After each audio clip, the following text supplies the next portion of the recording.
Hello friends, welcome back to the YouTube channel ಮತ್ತು ನನ್ನ Instagram ಪೇಜ್ಗೆ ಸ್ವಾಗತ. ನಿನ್ನೆ ಮಾಡಿದಂಥ ಒಂದು ತಪ್ಪು ಇವತ್ತು ನಾನು ಅದನ್ನು ರಿಟರ್ನ್ ತಪ್ಪು ಮಾಡಿಲ್ಲ. ಯಾಕಂದ್ರೆ ನಿನ್ನೆ ನಾನು ಪ್ರಾಫಿಟ್ಟಾಗಿ ಅದನ್ನು ಲಾಸನ್ನು ಕೂಡ ಮಾಡ್ಕೊಂಡಿದ್ದೆ, ಅದು ಓವರ್ ಟ್ರೇಡಿಂಗ್ ಮಾಡಿ.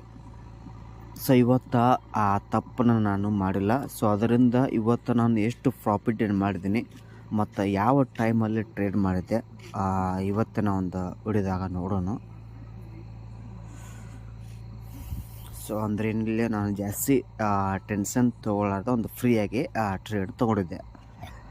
Just normally fresh opening session ಅಂದರೆ ಮುಂಜಾನೆ ಏನು ಓಪನ್ ಆಗುತ್ತಲ್ಲ ಮಾರ್ಕೆಟು 9:15 ನಿಮಿಷದಿಂದ ಏನು ಓಪನ್ ಆಗುತ್ತಲ್ಲ ಆವಾಗ ನಾನು ಟ್ರೇಡ್ ತೊಗೊಂಡಿದ್ದೆ.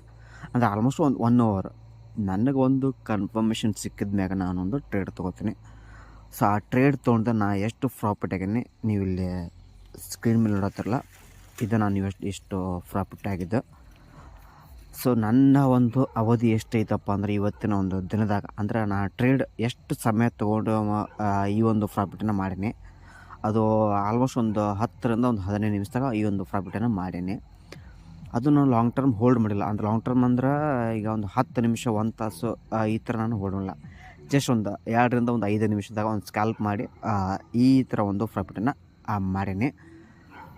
ಸೊ ಹಿಂಗೆ ಪ್ರಾಫಿಟ್ ಆಗಿಂದ ಇವತ್ತು ಎಕ್ಸ್ಪೈರಿ ಇತ್ತು ನಿಫ್ಟಿಯಲ್ಲಿ. ಮೊಮೆಂಟ್ ಕೂಡ ಒಂದು ಜಾಸ್ತಿ ಇತ್ತು.